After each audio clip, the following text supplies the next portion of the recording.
Hello,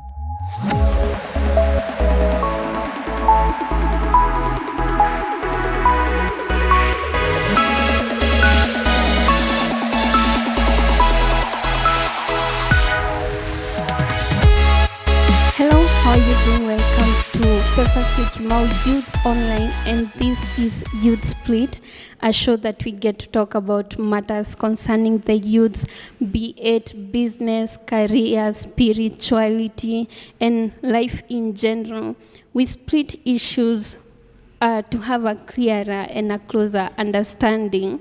And our hope for you is that by the end of each episode that you will come out having learned something, you'll gain knowledge from it, you'll be inspired, or you'll be entertained. And I am your host, Shel Njogu. For today's topic, we are going to talk about business, young people in business. And with me, I have a guest, Judith Otip. Hello, Judith. Hi, Shelmy. You're welcome Thank to you. Youth Split. Yeah, and before she tells us who she is, I'll start off with a quote. If you've got an idea, start today. There is no better time than now to get going. That doesn't mean quit your job and jump into your idea 100% from day one, but there is always small progress that can be made to start the movement. By Kevin Simtrom. And so, Judith, you're a business young lady. Yeah, what type of business do you do? Okay, so my name is Otip Judith. Yeah. I'm a graduate architect from JQuat and also a continuing student. I'd say I have 4 key positions in different companies. So the first one is called Events by Design, which is an events planning platform. So we run it with my sisters, and I'm a director. The next one is called Otip's Home for Pastries, where I do baking and also pastry chef. There is a Tapestry Realm, which is tapestry weaving. I make carpets, I make rugs, and do sell. And the last one, I think, but not least, I'd call myself a musician, an upcoming musician. So I do play at events. You can call me for your event. I sing for you, either receptions, for weddings, and all that. Yeah. So you're in 4 different types of businesses. How do you manage all of them? Well, the beauty about them is that they have their own seasons. They don't run the whole year. Maybe only for the pastries and the baking, because people love food, yeah? So throughout the year, that is a constant. But for things like events, especially now that there was Corona, guys were afraid of crowdings, so business has been low during events. And then the tapestry mats, they're also seasonal, because just when someone buys maybe a new house, they want to make it look prettier, so they look for you. So it's something that comes once in a while throughout the year. Yeah. So I balance, because they're not all consistent and heavy at the same time. So I just use all of them to earn an income. Yeah, because it's a constant thing throughout the year. Yeah, and now before we get into the real business, I want to know how come you did architecture and now you're doing business? Well, I have this thing for having an open mind, yeah? Yeah. I studied architecture, and actually most of the things that I'm doing right now were inspired by architecture, because architecture is all about creativity. So events, I'm actually part of the creative department. So I do make part of the deco that we use, and it's not like I've left it completely. I've not finished. I just graduated the first tier, so I'm in the second tier. And in between, before you get like an 8 to 5 p.m. job, so I find it easier when you have something else on the side, yeah? True. So that it can also balance your mental health, yeah? So that you don't focus so much on books, you can actually practice. Yeah. Actually, I've thought of it, and now because I didn't practice any business while in school, but what I usually tell anyone who is in school right now university, college, it's good to have something on the side instead of just getting out of the school and you have nothing to your name. Yeah. The moment you get out of school, your parents stop funding you. So, yeah. And in campus especially is where you get your first clients. Yeah? So if you can manage to do something while you're in college, then it picks up really fast. Yeah. Yeah. Right now it can be slow, but it picks up really fast at the end of it all. Yeah. Yeah. And you have time. I do have time. When we're in session a bit, I pause most of the things because architecture is demanding. So I do put a pause a bit, but immediately we are on break, especially this corona break, I've just been doing all of them. Like I've been doing business and business and business. Yeah. Yeah. So what prompted you to start business? Let's start with pastries. You are self-taught? Well, I did home science in high school. Okay. Yeah, so that passion has been there all through. And then during this period of Corona, I think for the first 3 months, I used to bake and post them on teachers. So people used to give feedback. They say they look nice. And then one day I just thought, why not? I mean, if they admire them, it means they'd want to have them. Yeah. So I started baking like that. Yeah. Yeah. Okay. And what prompted the rest of the businesses to start the rest? Well, I love being financially independent. Yeah. Because sometimes we need things and then you have to ask for money. For girls, it may not be very hard because the parents understand, yeah? If they don't give you, you might look for other sources, yeah? Yeah. But I just love it when, I might need something and I'll use my own money. It feels good. It gives me some certain confidence. Yeah. Yeah. So that's what inspired, like, every business. Yeah, that's what inspired. And also the thought that if they continue, once I'm done with school, I can actually venture into one of them, like, completely, yeah? So I can always have a side hustle and also have an employment opportunity. Yeah. Yeah. And now how did you fund the business? So for the Events by Design company, that one we started with my sisters. So basically our savings, yeah? Yeah. We decided to buy a few items. We started with kids' parties. So we used to buy their themed plates, themed hats. Yeah. So the minute someone asked if we've ever done a baby shower, we just said yes, though we had never done one, yeah? Some of these things you learn on the job. Yeah. So... And we went out of our way. We just used our cash and we bought so many things. So they were really impressed, yeah? Yeah. And when we saw the feedback, then that's how it started running. Yeah. For the baking, I also used part of my savings. I just told my parents that now I think I should start something. And since I'm still in the house, because I bake from the house and then I deliver. So we just came up with a plan how I can, give a percentage to fund for fuel, and then now the rest is up to me. So I did the branding, the packaging, and the returns are what has kept me going this far. Yeah. Yeah. Okay, that's a good one. Now, what of the 4 businesses have been challenging? I think the most is consistency because...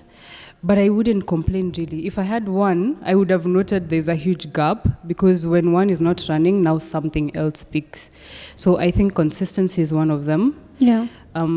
Sometimes you get a client, then sometimes they disappear. Yeah? And of course, for some items like the mats, if someone already ordered for a carpet, then it means now it's their work to advertise. Yeah? When someone sees it, then you get another client. Yeah. So maybe just consistency. And if school goes back to session, then it means I have to drop most of them. Sometimes someone comes and I tell them it might take a little longer now that I have to balance between school and that. Yeah. Yeah. What has been your biggest challenge in any of the businesses? I would say stressful a bit. Yeah. I'd majorly say stress and failure. Yeah. Because there's also the discouraging part. Yeah. You're not sure if it will peak. You're not sure if anyone will buy. Yeah. So most of them I've just been dealing with them. You encourage yourself. Yeah. You have to tell yourself that if you started something and if there are clients who keep returning, then of course they're seeing something about it. Yeah. So it is actually stressful. Marketing is a hassle, by the way, because you're not the only one who is baking, and it's not like you're the first one. So you have to really struggle, and put them out on social media so that so many people can get to see what you do. Yeah. And now that you've spoken of other people who are in similar business, what's your how do you come up with your competitive edge? So first, I am a sole proprietor. I do it on my own. I prefer it that way because there's a certain level of perfection that I know I just want to achieve on my own. So my biggest marketing strategy, I think, is also the packaging. And just, it's not about, let's say something like a baked item, and then you put it in a brown paper and you just give, So I always put, the tag of my business and a thank you note. So it looks more personalized, to just distinguish between what other people are having outside and what I'm bringing to the table. Yeah. Okay. And what has been the highest and the lowest of each business? The highest would be customer relations. I really love when customers are satisfied. I think it's my biggest profit when they give a good review. They say a satisfied client is a walking advertisement. So all clients that I get that are new are like, oh, I heard you really do good things, So it feels nice. I think customer relation is the highest moment of my business, And the lowest moment, I just say failure, and it's not even failure per se. Sometimes we put a goal and we expect to really shoot at the very beginning. So when you don't get to that expectation, you feel as if you failed. So I think that's the lowest moment for me. Yeah. Yeah. And any practical way that you have tackled that? The failure? Yeah. Having an open mind. I think it's the best because if you put an expectation, then it means that assuming today I said I want to have 10 clients, and then I end up getting one. So you just put an open mind that today you got clients, tomorrow you might not get. So it's not something that are constant and no one promised that it will always be like that. Yeah. And now, speaking of goals, how do you come up with your business goals? I imagine every business requires its specific goal. How do you come up with that? So that starts from the business plan. So when I sat down, especially for the pastries, I sat down and decided what would make it different from the rest. So I have this thing called weekly treats. So on Sundays, I do baked items. So I do cake specific. On Wednesdays, I do things like mandazi and donuts. Then on Fridays, I do samosas and kebabs.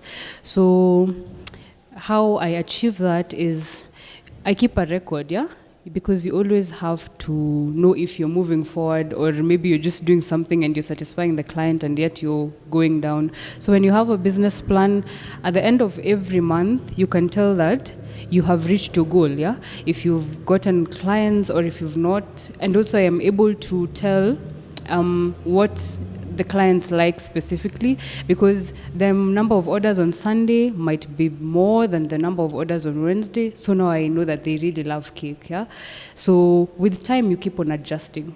You can't have something fixed. When you start your business plan, you say that you want a certain amount to be coming back.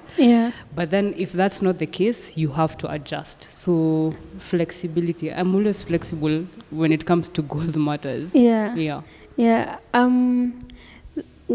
What made you to have such a business? You're so business-minded. What inspired that? Your parents? I think I'd start with God because He gave me I'm multi-talented. I'd say it's a gift and I feel like I should really use it, And also for my parents, there's that confidence that a parent has when they see you, trying to break the dependence, when you have to keep asking for cash, Yeah. and they also support you. So when they see that you've come up with an idea, then now they are able to chip in with their own ideas or even finances, because when you start a business in the house, of course, the parents will be the ones to finance it the first time, yeah? Yeah. So that if it peaks, now you return the cash also. Yeah, so it's a matter of responsibility and also just trying to reach a level that you want to get, because we don't want to always stay at the same place. Sorry. Yeah. Yeah, and responsibility and maybe maturity, because I think you can come and tell your parent, I'm starting a business. Then after 1 week, I think it's not for me. Yeah. Then the next time, the same thing. You need to have that maturity to push on. Yeah, you do have to have it, because at that point now you're talking about money. You know, it's not something you're just going to do and give, yeah? Yeah. So when you can sit down and also talk to friends and family and tell them that you have something, because the small circle that you have is always your first clientele before you can actually get other people, and they also end up spreading the word for you. Yeah.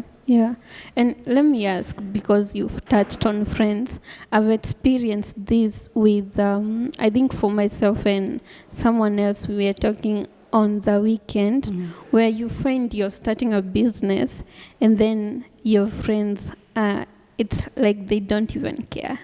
They don't even ask whether, are you making any sales? Can we offer help in any? How are you friends? So on matters friends, I've taught myself not to rely so much on anyone other than myself, because sometimes I might see as if they don't want to support, and maybe it's not their taste or maybe it's not their liking. So you have to be your biggest cheerleader. Yeah. When you start a business, just know it's you and you're the first client. Whether you'll eat your own products, whether you'll make your own mat, you just have to keep making yourself, keep cheering yourself. Because your friends are there. Sometimes they're there where, when things are progressing well. There's this image they show of a stadium. When you're starting a business, you sit on that stadium alone, yeah? When you're making it in business, the whole stadium is full and full of your friends. So you really have to encourage yourself when you're starting. You have to be your own, you keep talking to yourself, you keep having meetings with yourself, whether they ask, because sometimes also my friends don't ask for those items, baked items. And I don't know, I've just taught myself not to judge, Like, they'll come when they'll come. And maybe there's a certain point they're waiting for you to reach, then maybe they'll come. So it's not a very big deal for me. Okay. Yeah, and I think it's good not to be entitled to feeling like because they are your friends, then they should be your biggest support. And you touched on being God's gift when it comes to business and using your talent. And I think one of the first episodes that we did on Youth Split on the topic youth and money, we talked on stewardship, good stewardship. And actually that's what I've just remembered when you said that utilizing God's gift. I think it's good. You're doing great. Thank you. You can stress on that if you want.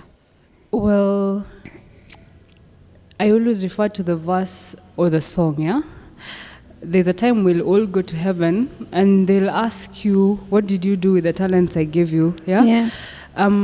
Much as I wouldn't want to change all of them into businesses, because something like music, it keeps stress away. So in the event that I have to change it to business, then well and good, as long as I'm using it, So I really feel like all of us have a special thing that God gave. We might have not discovered it, we might have discovered it, but all I say is that you have to keep searching, because the minute you don't utilize it, then it means someone else will wonder what if you can sing and you're not singing and someone else can't sing and they really would want to sing, Yeah. then it would have been better if they were given the talent instead. Yeah. So anything that you can do, because everyone has something, yeah? Even right now I can tell you can make a rug, yeah? It's only that I haven't shown you how to. But the minute I show you, then that's another skill that you have.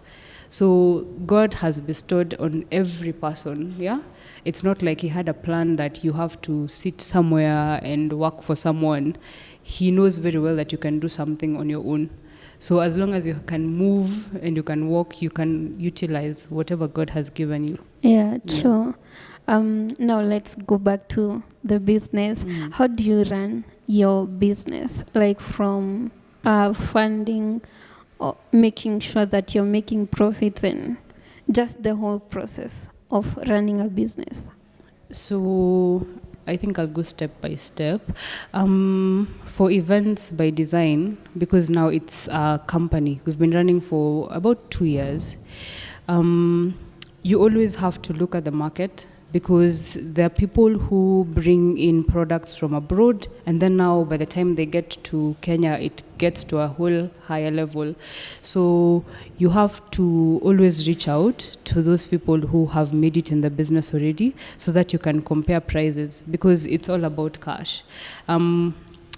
Service providers, you also have to look at quality without compromising on the quantity that the person has come with. So how we run it, you just come. If you have an event, let's say a baby shower, and you tell us what you'd want. So we have venues. You can partner with our venues, or if you prefer doing it at your house, we'll just come. And we have packaged every item to actually bring in a profit, at least a 50%. So that if you need a baby shower, maybe in our venue, the person who runs the hotel gets his profit, and we also get our profit at the end. So every time we have an event, once they're done with the event, we sit down as a team and we calculate like what came in, how we acquired the deco, how we put in with the hotel, and then now we can calculate how much came back to us. For the baked items, it's simpler that way, because if you buy the ingredients, for example, flour, you can always tell that today if I've baked one cake, then maybe I've spent around 250 shillings. So it would only be right if you get more than 500, yeah? So as to charge for the ingredients and labor, and also things like the fuel, so that you can return to the person who gave you the fuel and also have something in return. For the mats, that one is a whole lot of work, because there are so many holes and so many strings. So that as well, I do it bit by bit. So how many threads did I use to make your mat? And then depends. Some people want a plain mat. Some people want a complicated mat. So the more the complex, of course, the more the money and the more the threads. Yeah. Yeah. So I do it as bit by bit. I always write down on one side the number of threads that I'll use, the design, is it complicated, and then on this side, the profit that comes with each item. Then I give you the cumulative. Yeah. Yeah. Okay. So like for each shilling spent, you have to indicate that. Yeah, because that's the only way you'll know if you're growing. There's a time my mom was saying, you might satisfy the client, but in the end you're suffering, yeah? Yeah. Yeah. So you always have to do a bit by bit calculation, yeah? Because if you do it cumulatively, you might end up getting back less. Yeah. Yeah. And have you had such moments? When I've gotten less. Yeah, of course, at the beginning you have to sacrifice, especially when you're dealing with my target when it's baking, it's the students, because I live inside school, yeah? So the students want good food, but they want it at a cheaper price, because the rest of the people are providing them at a cheaper price. Yeah. So you have to convince them that you're bringing something that is of better quality, but still be cheap, yeah? Cheap. So that cheapness is what might make you make something, and then you'll not have a profit at the end. So at the beginning, I used to put even bigger sizes of, let's say, cake, a bigger slice of cake, to attract people. But then at the end of it all, you end up subsidizing. Yeah. So for marketing, you really have to make sacrifice. Yeah. You might actually put in 50 and the whole 50 goes, but with time, you'll put in 50 and you get 100. Yeah. Yeah. Okay, so as we come to a conclusion, do you have any words of encouragement for a person looking forward to start a business, or someone who wants to but they are afraid? What I'd say, just start. Sometimes we sit down, you write a plan, you start thinking of the finances. When you get to that part of finances, you get discouraged because you're wondering, okay, how will you fund? Where will this money come? Immediately you get an idea, just start. Yeah. For example, the Otip's Home for Pastries, I remember I started with the menu, even without cash. I just went and designed the menu, and I told my mom, tomorrow I'm starting the business. And that's how it started. Because the minute you start doing a lot of logistics, you might actually get discouraged. Yeah. So when you have an idea, just start. Whoever will follow, you will know whether it will pick. As long as your mindset is there, it will work. Yeah. And the biggest tip I use is, to be successful, you have to have your heart in your business and your business in your heart. Yeah. So don't really look at whether someone is supporting or it's failing. As long as it's your idea, just pick it and run away with it, yeah? You have to really clap for yourself so many times before other people start clapping for you. Yeah. Yeah. And okay, now I think there is a point that you've made that I should discuss on, and that is on comparison, where I think it's good to some extent to compare, but then there should be a limit. Yeah, because there's a lot of competition, yeah? And especially for something like events, yeah? You see sometimes maybe you've put your prices low, and then when you check someone else's page, you find that they're giving the same thing, but with such a high price. So you can only use the comparison if it will help you grow, but not to say that, okay, now that they're charging less, you have to reduce your prices.